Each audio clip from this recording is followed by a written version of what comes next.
Serangan yang berlaku di Balai Polis Ulu Tiram Johor ibarat suatu peringatan tegas khususnya di Malaysia bahawa Jemaah Islamiyah JI dan ancaman pengganasan masih wujud di negara itu. Pensyarah Sains Politik NUS, Dr. Bilvia Singh menekankan ia bukti bahawa ideologi JI tidak dihapuskan sepenuhnya dan masih tersisa jika diteliti sejarah daerah di selatan negeri Johor itu. Yang pertama, Ulu Tiram sebagai satu daerah demografi atau politik dan macam-macam dalam sejarah selalu penting dari asal-usul militer. Karena itu British di tahun 40-an mendirikan kamp pendidikan militer di Ulu Tiram, Jungle Warfare School. Itu satu. Yang kedua, di sana tuh banyak sekolah-sekolah Islam di daerah itu. So karena itu dalam tahun 90-an Jemaah Islamiyah lewat Ali Gufron mendirikan apa yang disebutkan sebagai pondok pesantren Luqmanul Hakim di sana. Okey, so di tempat ini ada sejarah khusus tentang siapa rakyat di sana dan peran mereka tu ada sudah lama, itu satu.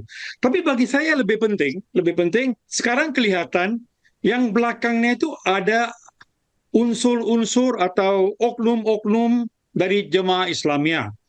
Ini adalah satu daerah berkuat sekali dengan teman-teman dari Jemaah Islamiyah sejak tahun 80-an. Dan mungkin sampai sekarang belum habis, masih ada. Dan apabila ditanya apakah mungkin faktor yang mencetuskan serangan terbaru awal pagi tadi, ini jawapan Dr. Bilvia. Saya pikir apa yang terjadi mungkin banyak ada kaitan dengan apa yang sedang berlaku dari segi politik.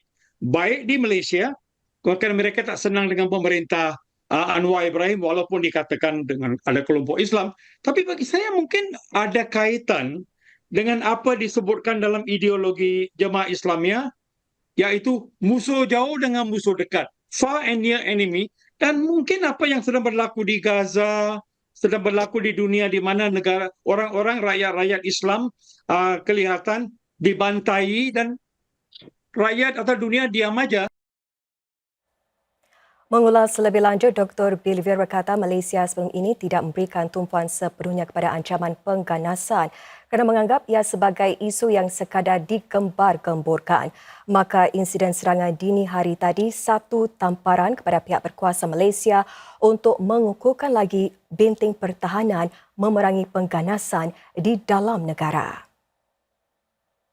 Karena Malaysia sejak munculnya pemerintahan Mahathir Mohamad 2018, mereka tu telah lelah terhadap ancaman dari ekstremisme dan terorisme, bukan hanya Islam tapi semua, baiklah dari Khalistani, baiklah dari Tamil Tiger dan macam-macam.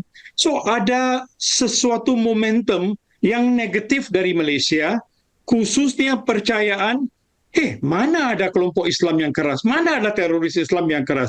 Dan karena itu mereka telah melemahkan special branch, khususnya orang-orang pakar-pakar yang telah menangani masalah-masalah terorisme dan ekstremisme di Malaysia. Dr. Bilvia berkata insiden serangan di negeri kejiranan Johor adalah satu peringatan kepada rakyat Singapura agar tidak mengambil remeh keselamatan yang dinikmati negara. Beliau menekankan benteng pertahanan pertama untuk menangkis pengganasan dan fahaman pelampau bermula dengan setiap warga. Bukan pemerintah. The first line of defense adalah rumah kita, keluarga kita, masyarakat kita. So ini bukan hal yang baru yang saya membicara. Kalau kita katakan secure Singapore tu, it begins with you at home, with your family, with your friends and so on and so forth. So ini satu attack, maaf saya katakan baik untuk kita supaya kita tu men-reinforce kepada rakyat, hello, please don't take your security for granted.